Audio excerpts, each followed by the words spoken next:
Hello, and welcome to episode 93 of Riv's Arcade Review. My name is Ed. This channel is dedicated to the coin-operated video games of yesteryear. Today I'll be reviewing a favorite of mine, Punch-Out! Punch-Out was released in 1984 by Nintendo. My first time playing this game was at Games Galore Arcade inside of Evergreen Plaza Mall in Evergreen Park, Illinois. Punch-Out is a boxing-themed game in which you control a boxer with a 4-way joystick and 3 punch buttons. You need to fight your way through 6 boxers that increase in difficulty as the game continues. You need to knock out these boxers before time runs out or getting knocked out yourself. The first thing noticeable about this game was the unique layout of the game cabinet. The cabinet consisted of 2 monitors mounted one above the other.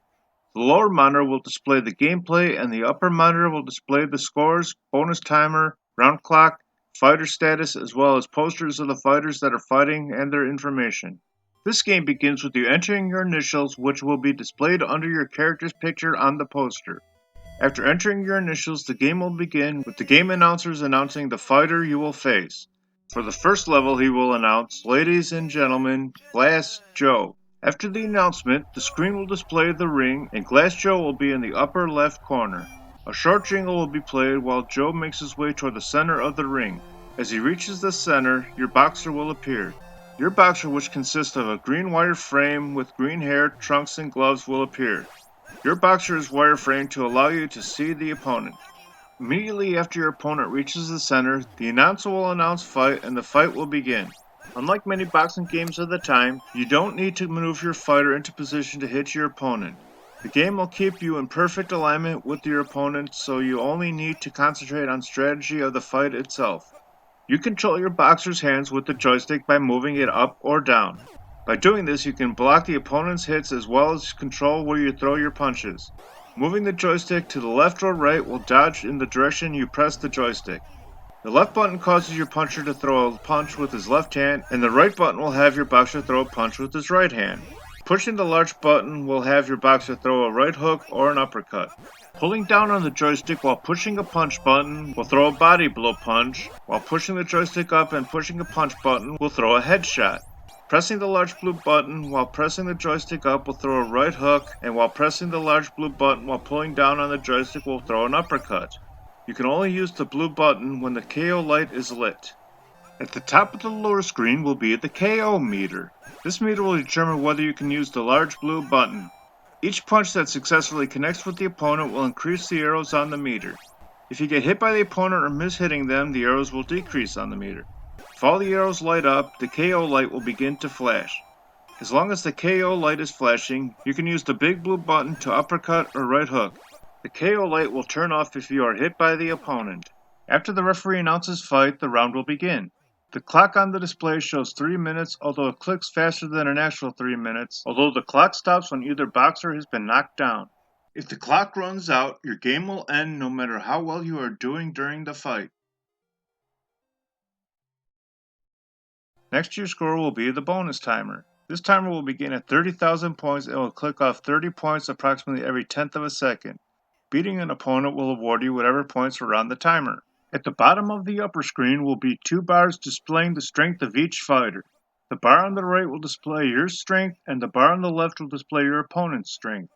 Each punch from either boxer will reduce the strength of the opposing fighter. Once the strength runs out, the boxer will fall to the mat. Once either fighter falls, the referee will begin the count out. If the boxer gets up before the count of 10, the game will continue. If your opponent stays down for the count of 10, you will win the match and will advance to the next fighter, but if you are knocked down for the count of 10, the game ends and they will come forward and taunt you saying, "Come on, get up and fight."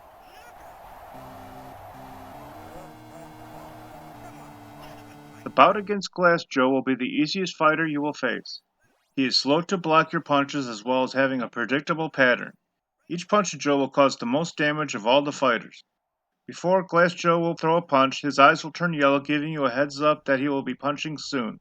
Occasionally Joe will back up into one of the corners of the ring and taunt you by saying, "Come on, come on," and will throw a punch when he returns back to you, although it is easily blocked. Knocking out Glass Joe will end the match and you will face another more difficult fighter. This boxer is named Piston Hurricane. This fighter is harder because he will throw harder punches as well as block your punches. In addition to being faster, occasionally will throw a punch with his right hand and lean to his left so you can't hit him with your left glove, only her right. Just like Glass Joe, Piston Hurricane's eyes will turn yellow before attacking. Also, after Piston Hurricane does his taunt, he will rapidly punch, alternating from headshots to body blows. It is possible to block these punches, although it does eat up the clock. If you can time your punch perfectly after his taunt, you can knock him down no matter how much strength he has left on his meter. Beating Piston Hurricane will bring you to a match against Bald Bull. Bald Bull is even faster and harder than Piston Hurricane. His eyes will also flash yellow before throwing a punch. When Bald Bull does his taunt, he will jump 3 times toward you before throwing a right hook at you. You need to dodge this attack because if he hits you, you will be knocked down no matter how much strength you have on the meter, although if you time your punch correctly, you can turn the tables and knock him down no matter how much energy on his meter. After beating Bald Bull, you will face Kid Quick. Kid Quick is one of the fastest boxers you will face. He will be able to match your glove placement from high to low. When you throw a punch at him, he will quickly dodge and counterattack you. You can usually defeat him with a high right punch, and when he ducks and counters, dodge to the right and hit him up to 3 times. Kid Quick won't do the taunt like the previous 3 fighters, although his eyes will also flash yellow like the others. The next competitor you will face will be Pizza Pasta. Pizza Pasta will not be as fast as Kid Quick, although he does have a few tricks up his sleeve. Although you can get away with the similar punch and dodge pattern as Kid Quick, Pizza Pasta will occasionally do a duck and punch that you cannot dodge. Also, occasionally he will throw several rabbit punches which are difficult to dodge. Instead of doing a taunt, Pizza Pasta will get you in a clinch which will drain your KO meter and arrows. Once he releases you, he will go into an up and down movement followed by a punch.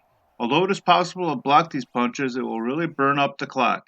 If you time it properly, you can get in a hit which will temporarily stun him, but he will get right back at it. Beating Pizza Pasta will bring you to the championship match against Mr. Sandman. Mr. Sandman will be the most difficult opponent you will face. Unlike the previous opponents, Mr. Sandman will be wearing yellow gloves, trunks, and shoes. You can usually beat him with the same pattern used against Pizza Pasta. If you are able to defeat Mr. Sandman, your character will turn around and will begin jumping up and down while holding the championship belt while the announcer says, "Ladies and gentlemen, we have a new champion." Beating Mr. Sandman will change your poster at the top of the screen from Challenger to Champion of the World. Your character will also change from green wireframe to a yellow wireframe. Also, your gloves and trunks will now be red and your opponents will now be wearing blue. While the opponents are wearing the blue gear, their eyes will no longer flash yellow before punching. After beating Mr. Sandman, you will face all the same opponents as before, although they will be harder.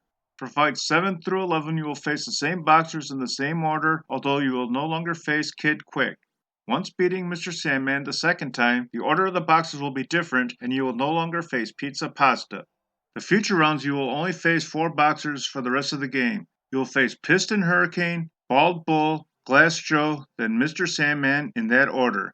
This order will repeat until you lose a match. Glass Joe and Bald Bull will have a new trick up their sleeves. Both of these boxers will be able to do a quick dodge punch that cannot be blocked. When Piston Hurricane does his taunt, if you don't hit him when he charges, he will still do the up-down punches, although he will continue until either you knock him down or he knocks you down. If you lose a match, you are entitled to 1 rematch by buying in another credit before your game ends.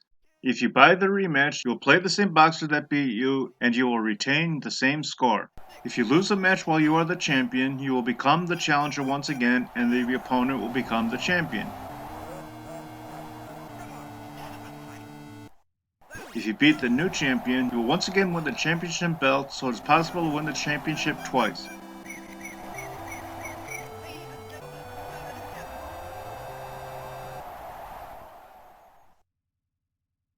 Losing 2 matches will end your game. I really enjoy playing this game and highly recommend playing it, especially if you can find it in an arcade setting. I enjoy this game more than Dig Dug, but not as much as Pac-Man, so Punch-Out hits its way into the 30th position overall. Thanks for watching, I hope you enjoyed it. If you have any games you'd like me to review, please leave a message below or on my homepage. Please remember to hit like, share, and subscribe, and stay tuned to new videos every Wednesday and Sunday.